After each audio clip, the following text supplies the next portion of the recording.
Hi there, this is a quickish video to help out my friend Steph, who has my new book Hand-stitched Oasis, and she's having trouble capturing the sand in the beach scene project. She says, if I do a long stranded satin stitch, it looks loose like a guitar string. If I do additional stitches as described, it looks broken.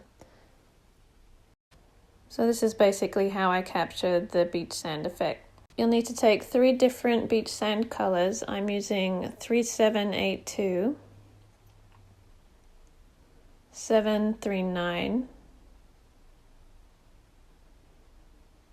and 371. This is floss, so it comes with 6 strands of thread. You'll take 1 strand of thread from each of your colors. Here we'll begin by creating our sand. It's a simple technique using satin stitch. Satin stitch is really just laying your threads very close together so that you get one big block of color. Here I'm laying my first row at the bottom of the sand portion simply because the bottom is where I want it to be the neatest. Where it meets the sea, it doesn't really matter whether it's neat or not. In fact, it would help if it's more textured. As I'm starting my next rows, you can see that I'm coming up very, very close, almost in the same hole as the previous row. Same when you plunge your thread back through the fabric.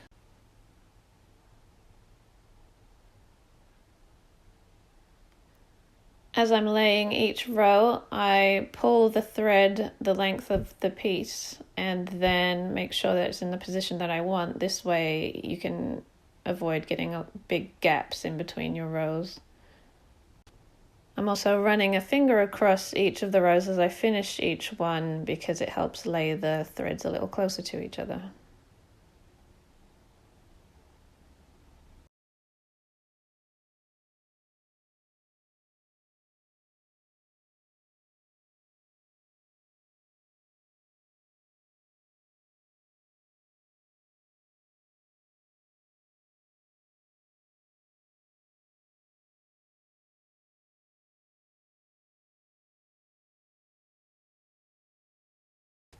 If you start having trouble getting your rows close enough to each other, you can do what I'm doing here, which is called railroading.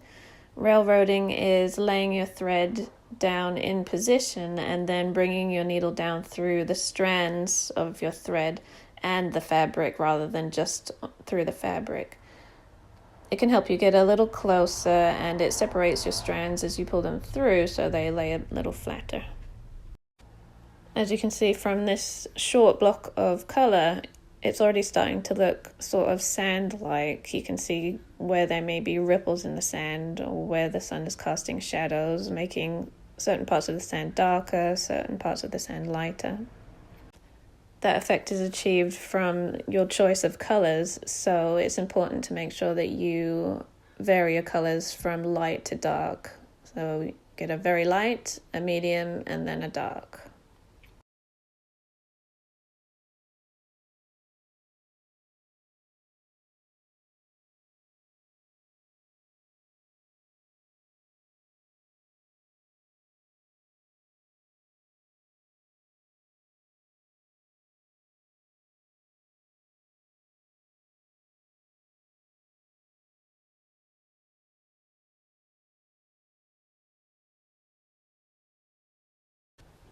This technique can use a lot of thread, so if you can use a longer length.